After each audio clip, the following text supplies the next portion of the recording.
¿Qué tal amigos? Este iWatch está puesto a cargar, empieza a parpadear en la manzanita y así nos damos cuenta que está cargando.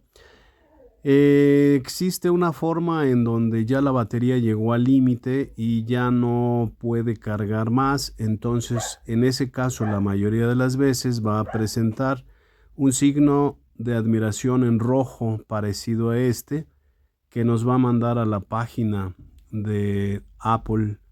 Allí nos pueden brindar asistencia y en la mayoría de las ocasiones veremos que habrá que cambiar la batería.